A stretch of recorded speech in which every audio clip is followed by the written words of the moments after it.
Like bees swarming after their queen, mother and daughters hovered about Mr. March the next day, neglecting everything to look at, wait upon, and listen to the new invalid, who was in a fair way to be killed by kindness. As he sat propped up in a big chair by Beth's sofa, with the other three close by, and Hannah popping in her head now and then to peek at the dear man, nothing seemed needed to complete their happiness. But something was needed, and the elder ones felt it, though none confessed the fact. Mr. and Mrs. March looked at one another with an anxious expression as their eyes followed Meg. Jo had sudden fits of sobriety and was seen to shake her fist at Mr. Brooks' umbrella, which had been left in the hall. Meg was absent-minded, shy and silent, started when the bell rang, and coloured when John's name was mentioned. Amy said everyone seemed waiting for something and couldn't settle down, which was queer, since father was safe at home. And Beth innocently wondered why their neighbours didn't run over as usual. Laurie went by in the afternoon, and seeing Meg at the window, seemed suddenly possessed with a melodramatic fit, for he fell down upon one knee in the snow, beat his breast, tore his hair, and clasped his hands imploringly, as if begging some boon. And when Meg told him to behave himself and go away, he wrung an imaginary tears out of his handkerchief and staggered round the corner as if in utter despair. "What does the goose mean?" said Meg, laughing and trying to look unconscious. "He's showing you how your John will go on by and by. Touching, isn't it?" answered Jo scornfully. "Don't say my John. It isn't proper or true." But Meg's voice lingered over the words, as if they sounded pleasant to her. "Please don't plague me. I've told you I don't care much about him, and there isn't to be anything said, but we are all to be friendly and go on as before." "We can't, for something has been said, and Laurie's mischief has spoiled you for me. I see it, and so does mother. You are not like your old self a bit, and seem ever so far away from me. I don't mean to plague you, and will bear it like a man, but I do wish it was all settled. I hate to wait, so if you mean ever to do it, make haste and have it over quickly," said Jo pettishly. "I can't say or do anything till he speaks, and he won't, because father said I was too young," began Meg, bending over her work with a queer little smile, which suggested that she did not quite agree with her father on that point. "If he did speak, you wouldn't know what to say, but would cry or blush and let him have his own way, instead of giving a good, decided no. I'm not so silly and weak as you think. I know just what I should say, for I've planned it all, so I needn't be taken unawares. There's no knowing what may happen, and I wish to be prepared." Jo couldn't help smiling at the important air which Meg had unconsciously assumed, and which was as becoming as the pretty colour varying in her cheeks. "Would you mind telling me what you'd say?" asked Jo, more respectfully. "Not at all. You are 16 now, quite old enough to be my confidant, and my experience will be useful to you by and by, perhaps, in your own affairs of this sort." "Don't mean to have any. It's fun to watch other people philander, but I should feel like a fool doing it myself," said Jo, looking alarmed at the thought. "I think not. If you liked anyone very much, and he liked you—" Meg spoke as if to herself, and glanced out at the lane where she might often see lovers walking together in the summer twilight. "I thought you were going to tell your speech to that man," said Jo, rudely shortening her sister's little reverie. Oh, I should merely say, quite calmly and decidedly, thank you, Mr. Brooke. You are very kind, but I agree with father that I am too young to enter into any engagement at present. So please say no more, but let us be friends as we were. That's stiff and cool enough. I don't believe you'll ever say it, and I know he won't be satisfied if you do. If he goes on like the rejected lovers in books, you'll give in, rather than hurt his feelings. No, I won't. I shall tell him I've made up my mind, and shall walk out of the room with dignity. Meg rose as she spoke, and was just going to rehearse the dignified exit, when a step in the hall made her fly into her seat and begin to sew as fast as if her life depended on finishing that particular seam in a given time. Jo smothered a laugh at the sudden change, and when someone gave her a modest tap, opened the door with a grim aspect which was anything but hospitable. Good afternoon. I came to get my umbrella. That is, to see how your father finds himself today, said Mr. Brooke, getting a trifle confused as his eye went from one telltale face to the other. It's very well. He's in the rack. I'll get him, and tell it you are here. And having jumbled her father and the umbrella well together in her reply, Jo slipped out of the room to give Meg a chance to make her speech and air her dignity. But the instant she vanished, Meg began to sidle toward the door, murmuring, Mother will like to see you. Pray, sit down, I'll call her. Don't go. Are you afraid of me, Margaret? And Mr. Brooke looked so hurt that Meg thought she must have done something very rude.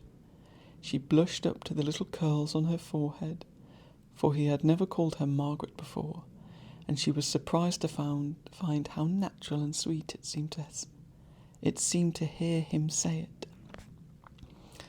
Anxious to appear friendly and at her ease, she put out her hand with a confiding gesture and said gratefully, How can I be afraid when you have been so kind to father? I only wish I could thank you for it. Shall I tell you how? Asked Mr. Brooke, holding the small hand fast in both his own, and looking down at Meg with so much love in the brown eyes that her heart began to flutter, and she both longed to run away and to stop and listen. Oh, no, please don't. I'd rather not, she said, trying to withdraw her hand, and looking frightened in spite of her denial. I won't trouble you. I only want to know if you care for me a little, Meg. I love you so much, dear, added Mr. Brooke tenderly. This was the moment for the calm, proper speech, but Meg didn't make it. She forgot every word of it, hung her head and answered, I don't know, so softly that Jo had to stoop down to catch the foolish little reply. He seemed to think it was worth the trouble, for he smiled to himself as if quite satisfied, pressed the plump hand gratefully, and said in his most persuasive tone, Will you try and find out?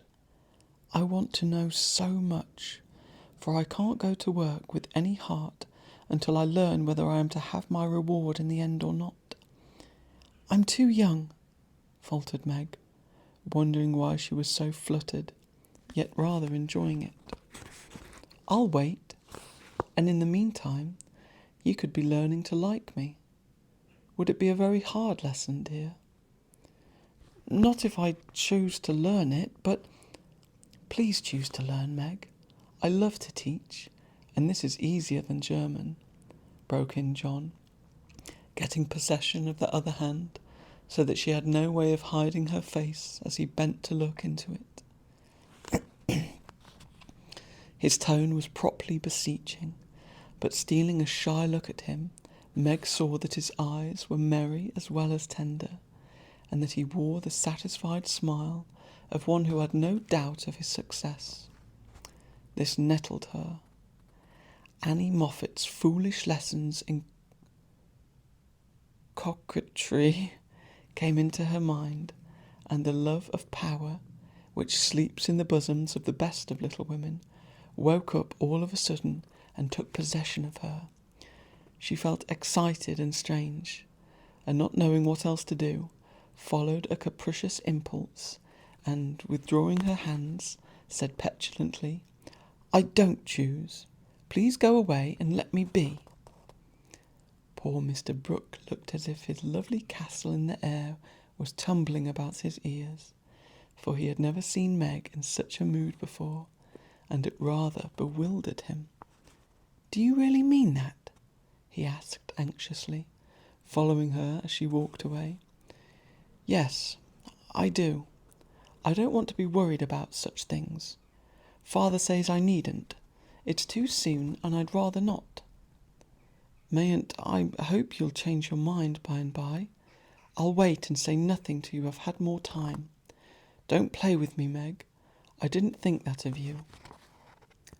"Don't think of me at all. I'd rather you wouldn't," said Meg, taking a naughty satisfaction in trying her lover's patience and her own power. He was grave and pale now, and looked decidedly more like the novel heroes whom she had admired, but he neither slapped his forehead nor tramped out the room as they did. He just stood looking at her so wistfully, so tenderly, that she found her heart relenting in spite of her. What would have happened next I cannot say, if Aunt March had not come hobbling in at this interesting minute. The old lady couldn't resist her longing to see her nephew, for she had met Laurie as she took her airing, and hearing of Mr. March's arrival, drove straight out to see him. The family were all busy in the back part of the house, and she had made her way quietly in, hoping to surprise them. She did surprise two of them so much that Meg started as if she had seen a ghost, and Mr. Brooke vanished into the study. "Bless me, what's all this?" cried the old lady with a rap of her cane, as she glanced from the pale young gentleman to the scarlet young lady. "It's father's friend. I'm so surprised to see you," stammered Meg, feeling that she was in for a lecture now. "That's evident," returned Aunt March, sitting down. "But what is father's friend saying to you to make you look like a peony? There's mischief going on, and I insist upon knowing what it is," with another rap. "We were merely talking. Mr. Brooke came for his umbrella," began Meg, wishing that Mr. Brooke and the umbrella were safely out of the house. "Brooke? That boy's tutor? Ah, I understand now. I know all about it. Joe blundered into a wrong message in one of your father's letters, and I made her tell me. You haven't gone and accepted him, child?" cried Aunt March, looking scandalised. "Hush! He'll hear. Shan't I call mother?" said Meg, much troubled. "Not yet. I've something to say to you, and I must free my mind at once. Tell me, do you mean to marry this cook? If you do, not 1 penny of my money ever goes to you. Remember that, and be a sensible girl," said the old lady impressively. Now, Aunt March possessed in perfection the art of rousing the spirit of opposition in the gentlest people, and enjoyed doing it.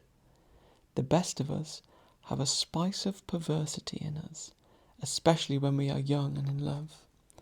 If Aunt March had begged Meg to accept John Brooke, she would probably have declared she couldn't think of it. But as she was peremptorily ordered not to like him, she immediately made up her mind that she would. Inclination as well as perversity made the decision easy, and being already much excited, Meg opposed the old lady with unusual spirit. "I shall marry whom I please, Aunt March, and you can leave your money to anyone you like," she said, nodding her head with a resolute air. Highty-tighty, is that the way you take my advice, miss? You'll be sorry for it by and by, when you've tried love in a cottage and found it a failure. It can't be worse than the one some people find in big houses, retorted Meg. Aunt March put on her glasses and took a look at the girl, for she did not know her in this new mood. Meg hardly knew herself, for she felt so brave and independent, so glad to defend John and assert her right to love him if she liked. Aunt March saw that she had begun wrong, and after a little pause, made a fresh start, saying as mildly as she could, "Now, Meg, my dear, be reasonable and take my advice. I mean it kindly, and don't want you to spoil your whole life by making a mistake at the beginning. You ought to marry well and help your family. It's your duty to make a rich match, and it ought to be impressed upon you. Father and mother don't think so. They like John, though he is poor. Your parents, my dear, have no more worldly wisdom than two babies." "I'm glad of it," cried Meg stoutly. Aunt March took no notice, but went on with her lecture. "This Rook is poor and hasn't got any rich relations, has he?" "No, but he has many warm friends." "You can't live on friends. Try it and see how cool they'll grow. He hasn't any business, has he?" "Not yet. Mr. Lawrence is going to help him." "That won't last long. James Lawrence is a crotchety old fellow and not to be depended on. So you intend to marry a man without money, position or business, and go on working harder than you do now, when you might be comfortable all your days by minding me and doing better. I thought you had more sense, Meg." "I couldn't do better if I waited half my life.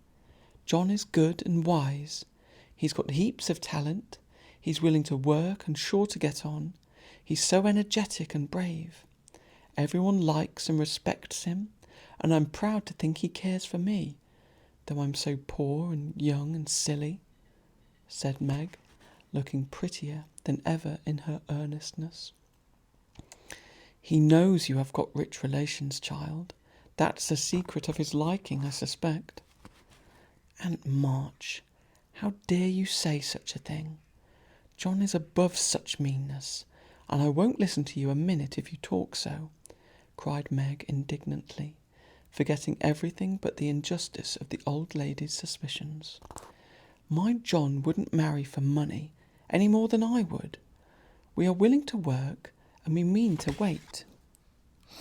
I'm not afraid of being poor, for I've been happy so far, and I know I shall be with him because he loves me, and I—" Meg stopped there, remembering all of a sudden that she hadn't made up her mind, that she had told her John to go away, and that he might be overhearing her inconsistent remarks.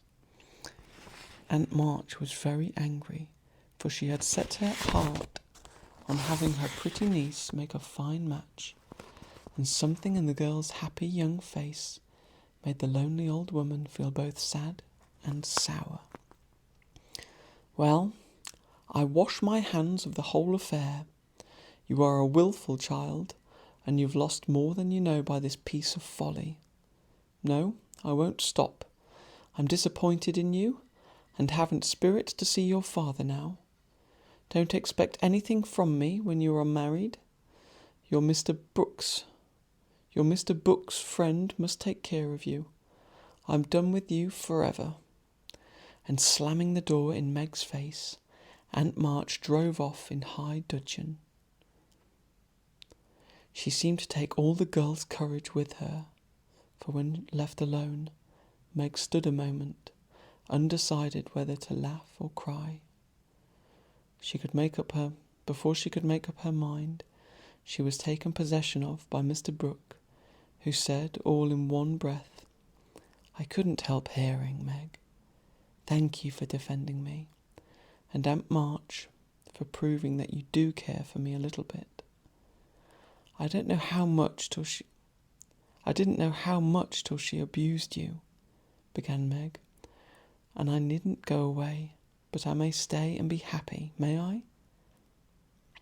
Here was another fine chance to make the crushing speech and stately exit, but Meg never thought of doing either, and disgraced herself forever in Joe's eyes by meekly whispering, "Yes, John," and hiding her face on Mr. Brooke's waistcoat. 15 minutes after Aunt March's departure, Joe came softly downstairs, paused an instant at the parlour door, and hearing no sound within, nodded and smiled with a satisfied expression, saying to herself, "She has seen him away as we planned, and that affair is settled. I'll go and hear the fun, and have a good laugh over it." But Joe never got her laugh, for she was transfixed upon the threshold by a spectacle which held her there, staring with her mouth nearly as wide as open as her eyes.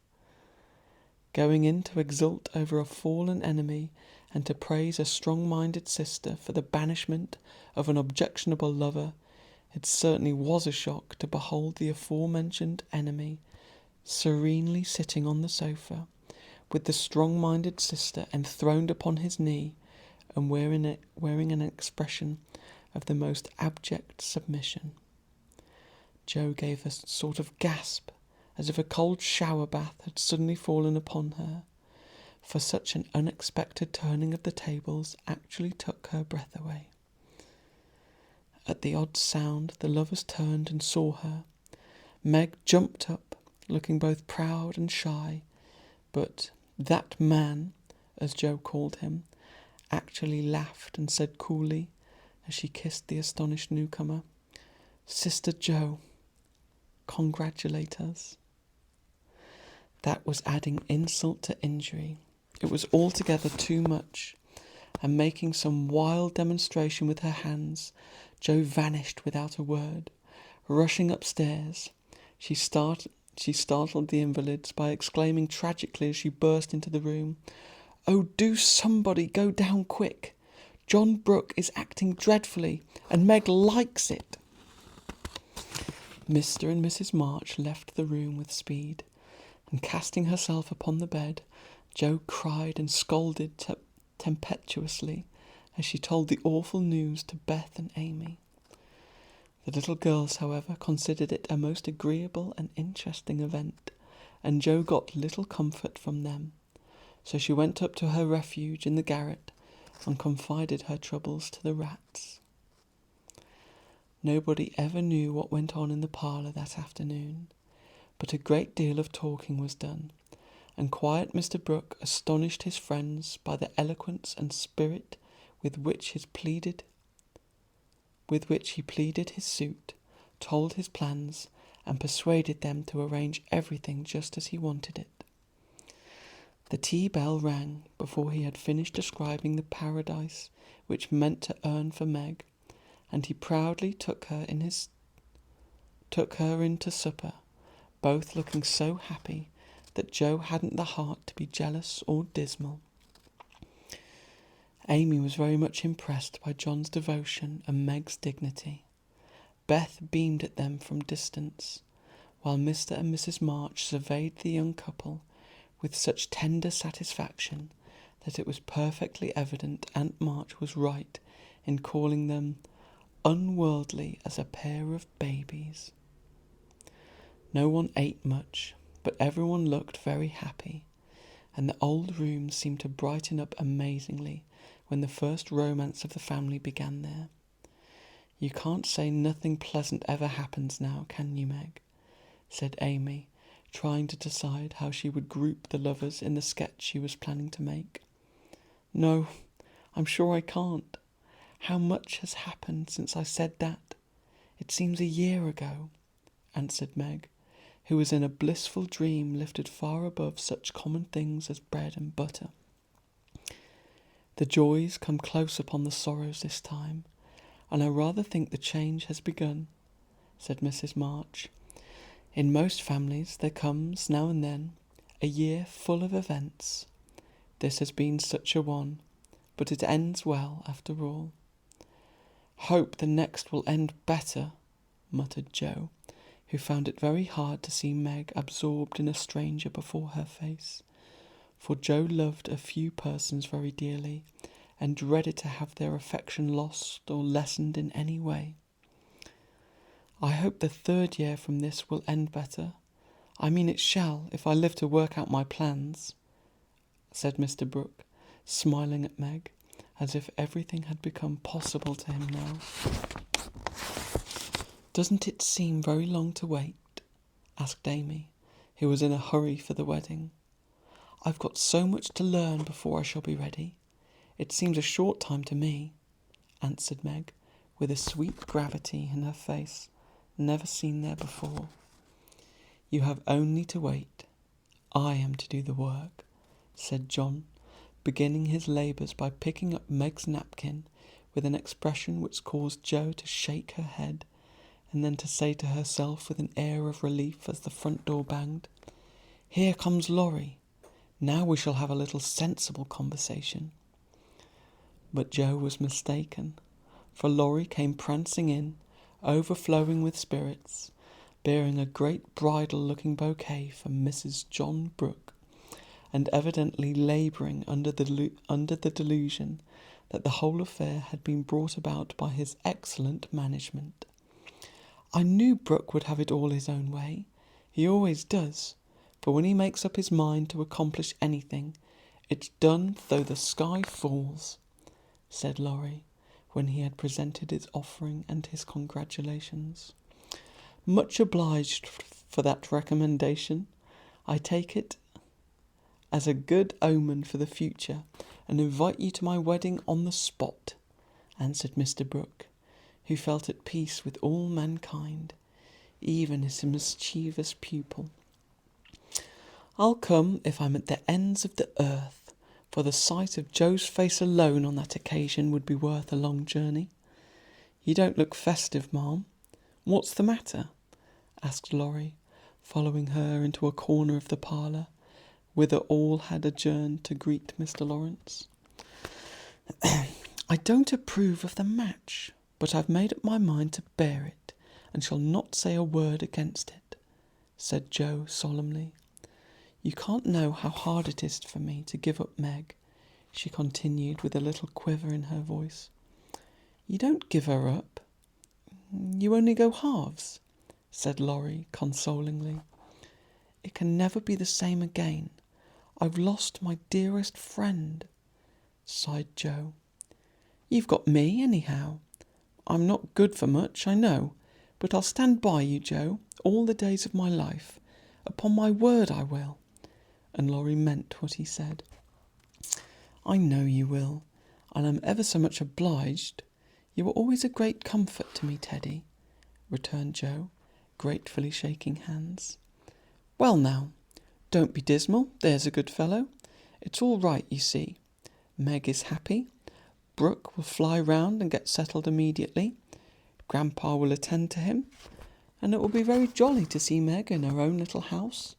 We'll have capital times after she is gone, for I shall be through with college before long, and then we'll go abroad on some nice trip or other. Wouldn't that console you?" "I rather think it would, but there's no knowing what may happen in 3 years," said Joe thoughtfully. "That's true. Don't you wish you could take a look forward and see where we all shall be then?" "I do," returned Laurie.